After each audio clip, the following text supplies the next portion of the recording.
semuanya, apa kabar? Aku baik-baik saja. Gila ya. Aku mau sharing lagi mengenai biasa, mengenai perkembangan setelah kemo. Dan nanti tanggal 28 April aku kemo yang kedua untuk siklus yang pertama. Kemarin rambut aku masih agak panjang ya, tapi sekarang udah pendek dan ini aku nggak malu kasih tahu ini udah mulai botak di sini. Mungkin sebentar lagi rambutnya bakalan plontos habis karena rambutnya berguguran, berjatuhan. Aku iseng ya dalam 2 hari ini rontoknya udah segini.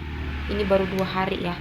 Jadi memang setelah aku pelajari gitu ya, itu parah-parahnya rambut rontok itu ya 3 hari terakhir ini. Ya 3 hari terakhir ini kayak daun kering yang cuman kena angin aja langsung jatuh gitu. Jadi memang sepertinya ini rambut aku kayaknya udah mati selnya, jadi dia nggak mungkin bisa numbuh lagi. Jadi cuman diginiin aja gitu, dia pasti bakalan jatuh. Nih buktinya. Padahal aku nggak narik loh kalau kelihatan di kamera ya. Halai.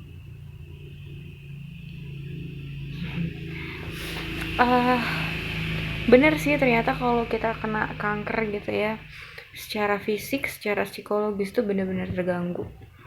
Tapi bagi aku pribadi itu bukan alasan untuk kita terpuruk.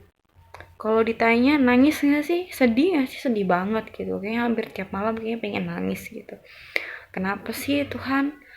Tuhan izinkan di usiaku yang masih sangat muda ya. Memang sih kalau dibanding nggak muda-muda amat lah ya gitu. Tapi setidaknya saya belum menikah, saya masih sekitar 29, hampir 29 tahun. Tapi udah kena penyakit separah ini gitu. Apa karena dosa-dosa saya?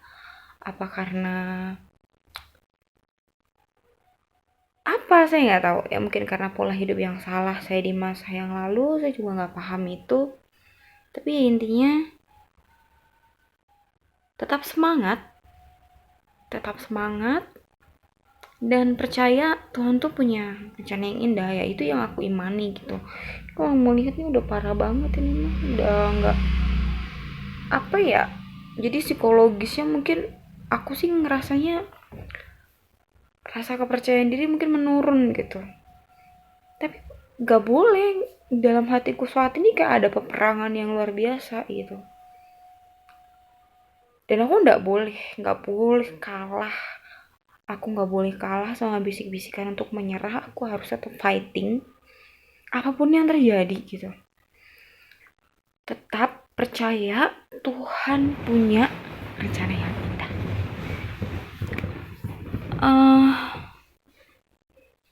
Aku jadi ingat kisah di Alkitab mengenai orang yang sakit di Bethesda gitu ya. Sama ada orang buta yang dari kecil buta. Nanti teman-teman boleh baca di Alkitab. Bulan Desember lalu aku dapat cerita ini gitu. Sebenarnya udah sering baca gitu kan, udah sering denger juga Yesus menyembuhkan orang yang lumpuh sama Yesus menyembuhkan orang yang buta. Tapi ada dua sisi yang berbeda dari kisah dua orang ini. Si orang buta yang dari kecil itu ketika ditemukan atau bertemu dengan Tuhan Yesus, murid-murid bertanya kepada Tuhan. Ini saya ganti dengan bahasa saya ya, nanti teman-teman boleh cross check sendiri di Alkitab, baca Alkitab. Dia sakit karena apa? Buta dari kecil karena dosa dia atau karena dosa orang tuanya? Tapi Tuhan jawab, bukan karena dosa dia, bukan karena dosa kedua orang tuanya, tapi Tuhan mau menyatakan kuasa melalui dia. Lalu ada satu cerita lagi, orang yang lumpuh di Bethesda. Ada beberapa literatur yang saya baca, yang saya dengar, khususnya di buku Nyonya White, dikatakan bahwa ternyata orang itu tuh sakit karena pola hidup yang salah. Artinya dia melanggar hukum kesehatan, akhirnya dia mungkin kena stroke ringan atau mungkin karena stroke atau gimana, dan itu karena dia punya kesalahan, dia sakit, tapi Tuhan mengampuni dosa dia gitu. Ketika Tuhan bilang angkat tilammu, maka dia berdiri dan dia bisa berjalan. Dari dua sisi cerita ini, saya punya suatu hal yang boleh saya ambil secara pribadi. Saya nggak tahu, mungkin karena dosa saya terlalu banyak, saya mengakui dosa saya banyak sekali, atau mungkin karena memang Tuhan mau menyatakan kuasanya melalui saya tidak tahu. Tapi yang pasti,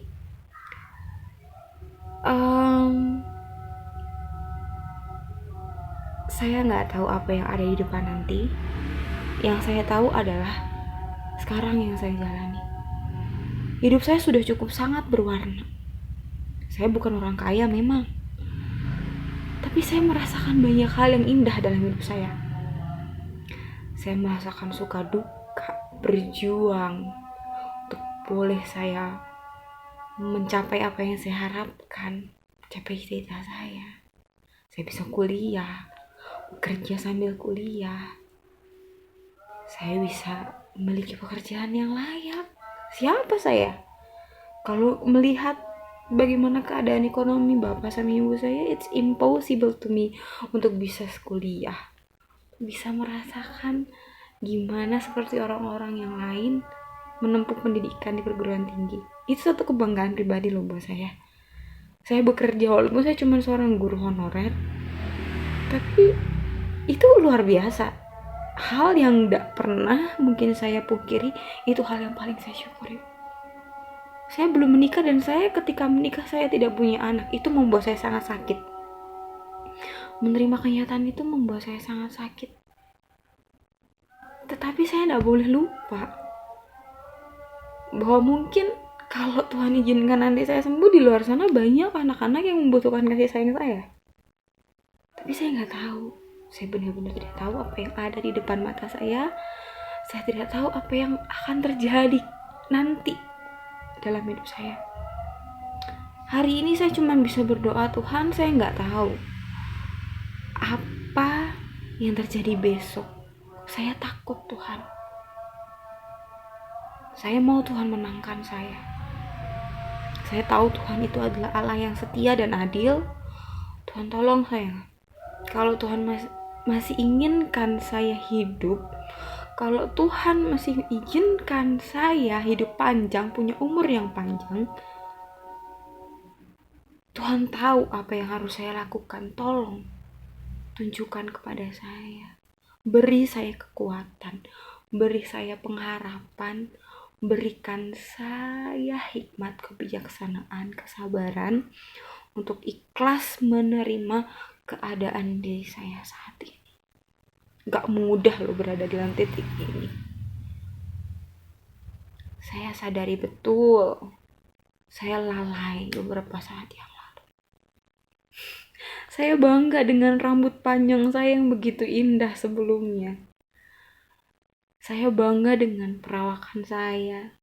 Saya bangga dengan kepintaran saya. Oh, saya lupa penyertaan Tuhan. Saya sombong mungkin. Saya lupa dulu saya miskin.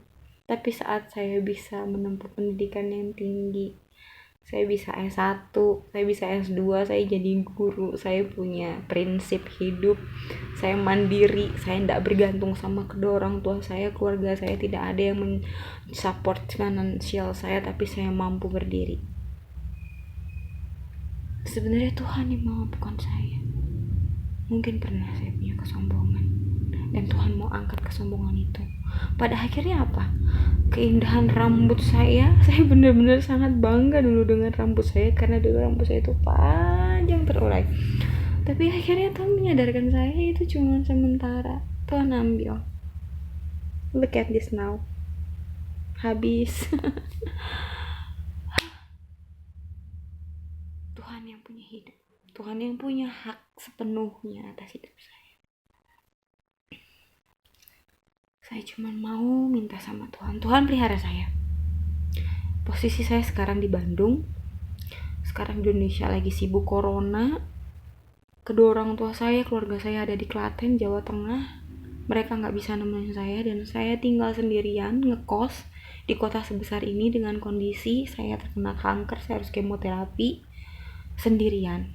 Tapi saya punya sahabat, saya bersyukur sama Tuhan. Tuhan izinkan saya memiliki teman, sahabat yang peduli dan selalu mendoakan saya dan selalu ada buat saya di sini. Saya bersyukur Tuhan masih pelihara saya.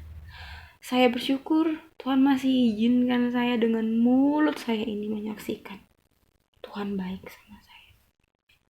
Tuhan yang baik sama saya, Tuhan juga akan baik sama siapapun yang mau berseru. Saya gak bohong, sekarang saya sedang ketakutan. Sangat-sangat takut. Sangat-sangat merasa kesepian. Sangat merasa lonely. But I believe that God was in me. Saya percaya Tuhan ada bersama-sama dengan saya. Tuhan yang masih berikan saya kekuatan. Tuhan yang masih menolong saya untuk tetap bangkit. Apapun itu.